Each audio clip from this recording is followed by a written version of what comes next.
Guys, അപ്പൊ ഞാൻ ഇന്നിവിടെ പറയാൻ പോകുന്ന സബ്ജക്ട് എന്ന് വെച്ചാൽ വേറൊന്നുമല്ല. ഇന്ന് 15-ാം തീയതി, ജൂൺ 15-ാം തീയതി നമ്മുടെ പ്രധാനപ്പെട്ട ബഹുമാനപ്പെട്ട മുഖ്യമന്ത്രി വി.ടി. സതീശൻ, നമ്മുടെ പൂക്കിൻ സാറ് പറഞ്ഞതുപോലെ വാക്ക് പാലിച്ചിരിക്കുകയാണ്. ഇന്നാണ് പ്രിയദർശിനി ഓടി തുടങ്ങുകയാണ്. മുഖ്യമന്ത്രി സാറും മറ്റു അംഗങ്ങളും അടങ്ങുന്ന ഒരു ടീം നമ്മുടെ തിരുവനന്തപുരം തമ്പാനൂർ തൊട്ട് നമ്മുടെ സെക്രട്ടേറിയറ്റ് വരെ യാത്ര ചെയ്ത് സംഭവം ഉദ്ഘാടനം ചെയ്തിട്ടുണ്ട്. അപ്പൊ ഓർഡിനറി ബസ്സുകൾക്ക് ആണ് ഈ ഒരു സംഭവം, അതായത് ഫാസ്റ്റ് തൊട്ട് സൂപ്പർ ഫാസ്റ്റ് അങ്ങനെ മുകളിലോട്ടുള്ള ബസ്സിലില്ല, അതിന് താഴോട്ടുള്ള ഓടുന്ന എല്ലാ KSRTC ബസ്സിലും സ്ത്രീകൾക്ക് ഈ ഒരു സൗജന്യ യാത്ര ലഭിക്കുന്നതാണ്. അതിനോടൊപ്പം തന്നെ നമുക്ക് ഈ ഒരു വീഡിയോയിൽ പറയാനുള്ളത്, നമ്മുടെ കുറെ അധികം പരാമർശനങ്ങൾ ഇതൊക്കെയാലും വരുമല്ലോ. മെൻസ് അസോസിയേഷൻ അല്ലാതെ നമ്മുടെ ഗോവിന്ദമാഷ് ഒരു സംഭവം ഇങ്ങോട്ട് അടിച്ചു വിട്ടിട്ടുണ്ടായിരുന്നു. അത് കണ്ടപ്പോൾ നമുക്ക് ഒന്ന് രണ്ട് കാര്യങ്ങൾ പറയാതിരിക്കാൻ വയ്യ. അപ്പൊ ഗോവിന്ദമാഷിനെ കുറിച്ചും നമുക്ക് രണ്ട് വർത്താനം പറയേണ്ടതുണ്ട്. അപ്പൊ അതവിടെ സൈഡിലോട്ട് മാറ്റി വെക്കാം. അപ്പൊ നമുക്ക് പ്രിയദർശിനിയെ കുറിച്ച് ഒരു അരികിലൂടെ പറഞ്ഞങ്ങോട്ട് തുടങ്ങിയിട്ട് ഗോവിന്ദമാഷിലോട്ട് വരാം. രണ്ടെണ്ണം പറഞ്ഞില്ലെങ്കിൽ ശരിയാവത്തില്ല. ഓക്കെ, അപ്പൊ നമ്മുടെ ഈ പ്രിയദർശിനി ഇന്ന് മുതൽ വരികയാണ്. ഇന്ന് മുതൽ 9 മണിക്കും തൊട്ടാണ് ഈ പ്രിയദർശിനി നമുക്ക് സൗജന്യ യാത്ര, 9 മണി തൊട്ട് കയറുന്ന ചേച്ചിമാർക്ക് സൗജന്യ യാത്ര തുടങ്ങുന്നത്.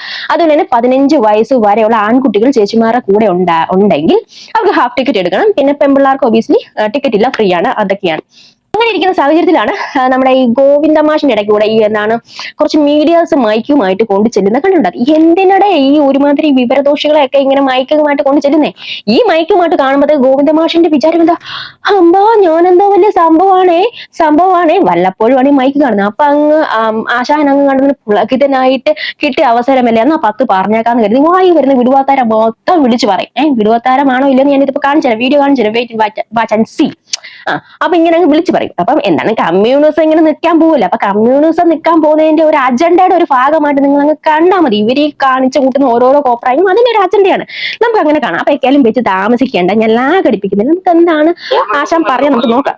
ഓർഡിനറി ബസ് നല്ലല്ലോ പറഞ്ഞതുകൊണ്ട്, പക്ഷെ KSRTC നാളെ ഓർഡിനറി ബസ്സുകളുടെ സ്ത്രീകളുടെ സൗജന്യ ഉദ്ഘാടനം. ഓർഡിനറി ബസ് നല്ലല്ലോ പറഞ്ഞതുകൊണ്ട് ആണോ KSRTC ബസ്സുകൾ? അതാണ് പ്രശ്നം.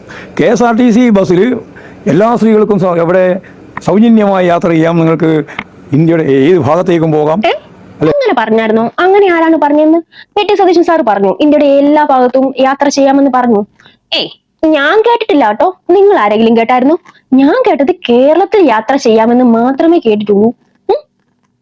ഒരുപക്ഷെ ഇനി പാർട്ടി ഓഫീസിൽ ഇവരെങ്ങാനും പറഞ്ഞതാണെങ്കിലോ പിണറായി വിജയൻ ആയിരിക്കും ചിലപ്പോൾ പറഞ്ഞത്. ഇടയ്ക്കിടയ്ക്ക് ഡൽഹിയിലൊക്കെ പോയിട്ട് വരേണ്ടതല്ലേ, അങ്ങനെ ആയിരിക്കും. അല്ലാതെ വി.ടി. സതീശൻ സാർ അങ്ങനെ പറഞ്ഞിട്ട് ഞാൻ കേട്ടില്ല. ആരെങ്കിലും കേട്ടവരുണ്ടെങ്കിൽ നിങ്ങളൊന്ന് കമന്റ് ചെയ്യണേ. ടൂറിസം പോലെ ഉപയോഗിക്കാൻ ഉൾപ്പെടെ എല്ലാം എന്തൊക്കെയാ പറഞ്ഞു വന്നത്. പറഞ്ഞു വന്നിട്ട് ഇപ്പൊ ഏറ്റവും അവസാനം ഏതാണ്ട് ഒരു 1000 ബസ്സിൽ മാത്രം സ്ത്രീകൾക്ക് പ്രവേശനം നൽകുന്ന ഒരു അവസ്ഥയാണ് ഉണ്ടായിട്ടുള്ളത്. അത് മലബാറിൽ തീരെ ഓർഡിനറി ബസ്സില്ല, വളരെ അപൂർവേ ഉള്ളൂ. 1000 ബസ്സോ? ഒന്ന് വാർത്തയൊക്കെ നോക്കിയിട്ട് വന്നിട്ട് മൈക്കിന്റെ ഫ്രണ്ട് നിക്കണ്ടേ? 1000 ബസ് അല്ല മാഷേ, 3125 ബസ്സുകൾ ഇറക്കിയിട്ടുണ്ട്. 1000 ബസ് അല്ല കേട്ടോ. പിന്നെ മലബാറിൽ ബസ്സില്ല എന്ന് പറഞ്ഞതിന്റെ കാര്യം, ഈ സർക്കാർ കയറിയിട്ടേ കേവലം 1 മാസം കഴിയുന്നതേ. കഴിഞ്ഞ 10 വർഷമായിട്ട് ഏത് കഴിവില്ലാത്തവനാണ് ഈ ഒരു കേരളം ഭരിച്ചത്? കഴിഞ്ഞ 10 വർഷമായിട്ടും ഈ മലബാറിലെ KSRTC ഓർഡിനറി ബസ് ഇല്ലേ? അപ്പൊ ഏത് കഴിവുകെട്ടവന്മാരാണ് ഇത് ഭരിച്ചത്? അറിയത്തില്ല. അറിയെങ്കിൽ ഒന്ന് പറഞ്ഞു തരണേ. അതും കൂടി ഒന്ന് പറയുവാണെങ്കിൽ കൊള്ളാമായിരുന്നു. അപ്പൊ എക്കാലും കൊള്ളാം മാഷേ, കൊള്ളാം. നിങ്ങൾ ഈ 10 വർഷം ഇരുന്ന് ഭരിച്ചിട്ട് നിങ്ങളെ കൊണ്ട് ചെയ്യാൻ ഒന്നും പറ്റിയില്ല. ഒരു പരിപാടിയും പറ്റിയില്ല എന്ന് പറയാൻ പറ്റില്ല, പറ്റി. നമ്മുടെ കേരളത്തിലോ ഒരാൾക്ക് വീതം ഒരു 1.25 ലക്ഷം രൂപ ഇന്ന് കടക്കാരാ. ഞാനും നിങ്ങളും എല്ലാം ഒരു 1.25 ലക്ഷം രൂപയ്ക്ക് കടക്കാരാ. അതെന്നാണ് ഈ 10 വർഷം കൊണ്ട് നമ്മുടെ ഈ പിണറായി വിജയൻ CPM സർക്കാരിന് അത് ഈ 10 വർഷം കൊണ്ട് എന്തൊക്കെ പറഞ്ഞാലും നമ്മുടെ ഈ CPM സർക്കാരിന്, അതായത് നമ്മുടെ പിണറായി വിജയൻ സർക്കാരിന് അത്രയൊക്കെ ഒരു ഉപകാരം നമ്മൾ മലയാളികൾക്ക് ഉണ്ടാക്കി തരാൻ പറ്റി. അതിനെ ഒരു തല വെച്ച് 1.25 ലക്ഷം രൂപയ്ക്ക് നമ്മൾ ഇന്ന് കടക്കാരാ. റിസർവ് ബാങ്കിന് കൊടുക്കാറുണ്ട്. അമ്മാതിരി കടമാണ് കാട്ടിക്കൂട്ടി വെച്ചിരിക്കുന്നത്. അപ്പൊ ഈ മലബാറിൽ 10 വർഷമായിട്ട് ഇവർക്ക് ചെയ്യാൻ പറ്റുന്ന ഒരു കാര്യമായിരുന്നില്ല എന്നാണ് ഒരു ഓർഡിനറി ബസ് ഇടുക എന്നുള്ളത്. അപ്പൊ ഈ 1 മാസം കൊണ്ട് എങ്ങനെയാണ് നമ്മുടെ ഈ വി.ടി. സതീശൻ സാറിന് പറ്റുന്നത്?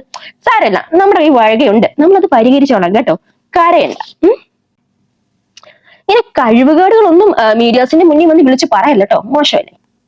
പറയുന്നതൊന്നുമല്ല, നിങ്ങൾ നടപ്പിലാക്കുന്നത് എന്നുള്ളത് കൊണ്ടാണ് ഞങ്ങൾ ഇതിന്റെ ഭാഗമായിട്ട് ഈ കാര്യം വിമർശനപരമായി ചൂണ്ടിക്കാണിക്കുന്നത്. ഞങ്ങളോ സഹകരിക്കുന്നില്ല, അതിലൊന്നും പങ്കെടുക്കുന്ന കാര്യമില്ല. അത് വളരെ ആളെ പറ്റിക്കുന്ന ഭാഗമായിട്ട്. ആരാണ് മാഷയെ പറയുന്നത്? ആളെ പറ്റിക്കാലോ? ഇനി നിങ്ങളെപ്പോലെയുള്ള ആൾക്കാർ കഴിഞ്ഞ 10 വർഷമായിട്ട് കാട്ടിക്കൂട്ടിയതാണ് മോനെ 35 സീറ്റുമായിട്ട് ഇന്ന് ഇവിടെ വന്നിരിക്കുന്നത്. അപ്പൊ ആളെ പറ്റിക്കുന്ന ആരാണ് നമ്മൾ ഈ വോട്ടെടുപ്പിലൂടെ കണ്ടതാണ്. അതിൽ തന്നെ ആളെ പറ്റിക്കുന്ന നിങ്ങളെ പോലെ പ്രമുഖരായ വേറൊരു വ്യക്തികളുണ്ടോ ഇവിടെ? ഇല്ല. നിങ്ങൾ എന്തൊക്കെ കാര്യങ്ങൾ പറഞ്ഞു? നിങ്ങൾ കേരളയിൽ എന്ന് പറഞ്ഞുകൊണ്ട് എല്ലായിടത്തും മഞ്ഞക്കൂറ്റി ഇടിട്ടു. എന്നിട്ട് ആ പാവപ്പെട്ട മനുഷ്യരെ പിഴിയാണ് കേരളയിൽ. നിങ്ങൾക്കറിയാം കേരളയിലും പരിപാടിയും വരുന്നില്ല, അത് അന്തരീക്ഷത്തിലൂടെ മാത്രം ഓടുന്ന ഒരു റെയിലാണ്. കേരളയിൽ നിങ്ങൾക്ക് നല്ല ബോധ്യമുണ്ടായിരുന്നു. പാവപ്പെട്ടവരുടെ പറമ്പിലും തൊടിയിലും അടുക്കളയിലും വരെ കേരളയിൽ കുറ്റിയടിച്ചിട്ട് അവർക്ക് അവരുടെ മക്കളെ പഠിപ്പിക്കാൻ വേണ്ടി ഒരു പട്ടയം പണയം വെക്കാൻ പറ്റത്തില്ല. മകളുടെ കല്യാണം വന്നിട്ടുണ്ടെങ്കിൽ ഒരു പട്ടയം പണയം വെക്കാൻ പറ്റത്തില്ല. ആ സ്ഥലം ഒന്ന് വിൽക്കണമെന്ന് വെച്ചാൽ അത് നടക്കത്തില്ല. എന്താണ് കേരളത്തിന്റെ കുറ്റി കൊണ്ട് സർക്കാർ അടിച്ചു വെച്ചേക്കോ, മഞ്ഞക്കുറ്റി. അത് അടിച്ചു വെച്ചിട്ട് നിങ്ങൾക്ക് നല്ല വ്യക്തമായിട്ട് അറിയാം ഇവിടെ കേരളയിലും പരിപാടിയൊന്നും വരത്തില്ല. ആൾക്കാരെ നെഞ്ചത്തടിക്കാൻ വേണ്ടിയുള്ള ഒരു പാവപ്പെട്ടവരുടെ ജനങ്ങളുടെ നെഞ്ചത്തടിക്കാൻ വേണ്ടിയുള്ള ഒരു പരിപാടിയാണ് നിങ്ങൾക്ക് നല്ല വ്യക്തമായിട്ട് അറിയാഞ്ഞിട്ടും നിങ്ങൾ ആ പരിപാടി ഇന്ന് വരും, നാളെ നടക്കും. ലോട്ടറി പറഞ്ഞോളെ നാളെ നാളെ നാളെ എന്ന് പറഞ്ഞ് നിങ്ങൾ നീട്ടി വെച്ചിട്ട് ഈ ഒരു സർക്കാർ വന്നതിന് ശേഷം ആ പരിപാടി നടക്കത്തില്ല എന്ന് വിശദമായിട്ട് പഠിച്ചതിന് ശേഷം ആ കേരളയിൽ പദ്ധതി അങ്ങ് ഉപേക്ഷിച്ചു. ഒരുപാട് ജനങ്ങൾക്ക് പുതുജീവൻ കൊടുത്തു. കാരണം എന്താ വെച്ചിട്ടുണ്ടെങ്കിൽ ആ ഒരു കേരളയിൽ പദ്ധതി റദ്ദാക്കുന്നതോടൊപ്പം ആൾക്കാർക്ക് ആ സ്ഥലം വിൽക്കാൻ പറ്റും. അതുപോലെ തന്നെ ഒന്ന് പട്ടയം പണയം വെക്കാൻ പറ്റും. അവരുടെ പല പല കാര്യങ്ങൾ ചെയ്യാൻ പറ്റും. ഇത് നിങ്ങൾ കുറ്റി അടിച്ചത് കഴിഞ്ഞാൽ പിന്നെ ചുമ്മാ അവിടെ ഒരു വാടക കൊടുക്കുക താമസിക്കുമെന്ന് മാത്രമേ ഈ ഇത്രയും ദുരിതമായിരുന്നു ആ പാവപ്പെട്ട മനുഷ്യർക്ക്. അതെന്താ സഖാവേ, എന്താണെന്നറിയോ? നിങ്ങളുടെ കണ്ണിനുണ്ടല്ലോ, കണ്ണിന് പവർ വേണം. എന്തിനുള്ള പവറാണെന്നറിയോ? സാധാരണക്കാരുടെ വികാരങ്ങളും വിഷമങ്ങളും അവരുടെ ദുരന്തവും കാണാനുള്ള ഒരു പവർ നിങ്ങളുടെ കണ്ണിന് വേണം. അല്ലെങ്കിൽ കണ്ണിനിലും കണ്ണിൽ വെക്കുന്ന കണ്ണാടക്കയിലും ആ പവർ വേണം. അത് നിങ്ങൾക്ക് ഇല്ലാതായിപ്പോയി. അതുകൊണ്ടാണ് ഇന്ന് ഇവിടെ ഒരു 35 എന്നുള്ള ഒരു സീറ്റിൽ നിൽക്കുന്നത്. ഒന്ന് എന്താണ് UDF ഒന്നും കൂടെ ആഞ്ഞ് ശ്രമിച്ചിരുന്നെങ്കിൽ ഒരു 10 സീറ്റിൽ ഒതുങ്ങി എവിടെ ഒരു മൂലയ്ക്ക് ചടഞ്ഞുകൂടി ഇരിക്കാമായിരുന്നു. ഇതിപ്പോ എനിക്ക് പറയാനുള്ള അഭിപ്രായം എന്ന് വെച്ചെങ്കിൽ ഇതുങ്ങൾക്ക് സീറ്റ് കിട്ടാതിരുന്നുകൊണ്ട് ഏറ്റവും കൂടുതൽ ശല്യം ഇപ്പൊ നമുക്കാണ്. കാരണം ഇതിങ്ങൾക്ക് എവിടെയെങ്കിലും സീറ്റ് കിട്ടിയിരുന്നെങ്കിൽ അതുവഴി അങ്ങോട്ട് കട്ടിമുടിച്ചു അതുവഴി അങ്ങ് പോകുമായിരുന്നു. ഇതിപ്പോ ഒരു പണി ഇല്ലാത്തതുകൊണ്ട് ചുമ്മാ വന്നിട്ട് ഇങ്ങനെ പ്രൊവോക്ക് ചെയ്തുകൊണ്ടിരിക്കുകയാണ്. നമ്മൾ കണ്ടതാണല്ലോ ആദ്യത്തെ ദിവസം തൊട്ട് തുടങ്ങിയ സമരങ്ങളാണ്. അപ്പൊ ഇതൊക്കെയാണ് ഇവരുടെ വിഷമങ്ങളും കാര്യങ്ങളൊക്കെ. പിന്നെ K-ഫോൺ, പിന്നെ അതുപോലെ തന്നെ ഫ്രീ വൈഫൈ, ഇതൊന്നും കണ്ടില്ല. എല്ലാം ഫ്രീ. UDF വരട്ടെ, അല്ല LDF വരട്ടെ, എല്ലാം ശരിയാവും, എല്ലാം ശരിയാവും. LDF വരട്ടെ, എല്ലാം ശരിയാവും. ഞങ്ങൾ കണ്ടു മാഷെ, എല്ലാം ശരിയാവും. ശരിയായി ഇത്രത്തോളം മതി, ജനങ്ങൾക്ക് മതിയായി, എല്ലാം ശരിയായി. എതിർക്കേണ്ട കാര്യമില്ല. ഞങ്ങൾ അതിന്റെ ഭാഗമായിട്ട് പറയുന്നത് ഇത്രയേ ഉള്ളൂ. ഈ വിമർശനാത്മകമായ കാര്യമാണ്. നിങ്ങൾ പറഞ്ഞതിൽ നിന്ന് നിങ്ങൾ പിന്നോട്ടേക്ക് പോയി.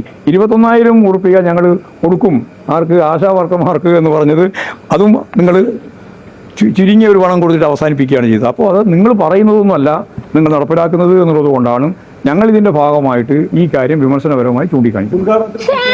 ഇങ്ങനെ തരം താഴില്ലെന്ന് പറയാൻ നമ്മൾ ആരാലേ? ഇടതുപക്ഷ പ്രവർത്തനമല്ലേ, തരം താഴുമല്ലോ. എന്താണ് പറഞ്ഞത്? 25,000 നമ്മൾ ആ ഒരു ആദ്യ ദിവസം തന്നെ അവർക്ക് അത്രയും കൂട്ടിക്കൊടുത്തല്ല ഒരു ആശ്വാസം. കൂട്ടിക്കൊടുക്കത്തില്ല എന്ന് പറഞ്ഞില്ലല്ലോ, കൂട്ടിക്കൊടുത്തിരിക്കും.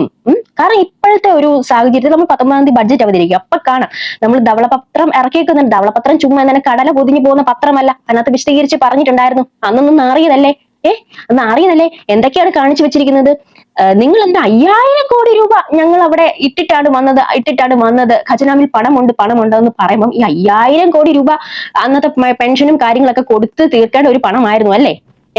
എന്നിട്ട് അതെല്ലാം ഹോൾഡ് ചെയ്ത് വെച്ചിട്ട് ഞങ്ങൾ എന്നാണെങ്കിലും ഇറങ്ങി പോകേണ്ടവരാണ് എന്ന് അറിയാമാഞ്ഞിട്ട് അത് ഹോൾഡ് ചെയ്ത് ജനങ്ങളെ ബുദ്ധിമുട്ടിച്ചിട്ട് അടുത്ത സർക്കാർ വരുമ്പോൾ അത് കൊടുക്കാനുള്ള പൈസയാണ് എടുത്തു വെച്ചിട്ട് പോയത്. കൊള്ളാം മാഷെ, നിങ്ങളുടെ ഇടതുപക്ഷത്തിന്റെ ബുദ്ധി. ഏക്കാലും ഞാൻ കൂടുതലൊന്നും പറഞ്ഞില്ല. ജനങ്ങൾക്ക് എല്ലാം കിട്ടേണ്ടതെല്ലാം കിട്ടിയിട്ടുണ്ട്. ഇനി ഈ മീഡിയാസിന്റെ മുന്നിൽ വന്നിട്ട് ചുമ്മാ ഇങ്ങനെ വളവളാന്ന് പറയാതിരിക്കുവാണെങ്കിൽ ഒരു പക്ഷേ ചിലപ്പോൾ 1-2 സീറ്റ് ചിലപ്പോൾ കൂടുതൽ കിട്ടിയിരിക്കും എന്ന് മാത്രമേ എനിക്ക് പറയുള്ളൂ. അപ്പം ഫ്രണ്ട്സ്, നിങ്ങൾക്ക് അതെല്ലാം കണ്ടിട്ട് എന്താണ് നിങ്ങളുടെ അഭിപ്രായം എന്ന് തീർച്ചയായിട്ടും കമന്റ് ചെയ്യുക. അപ്പം അടുത്തൊരു വീഡിയോ വീണ്ടും കാണുന്നവരെ ശ്രദ്ധിക്കുക. ബൈ.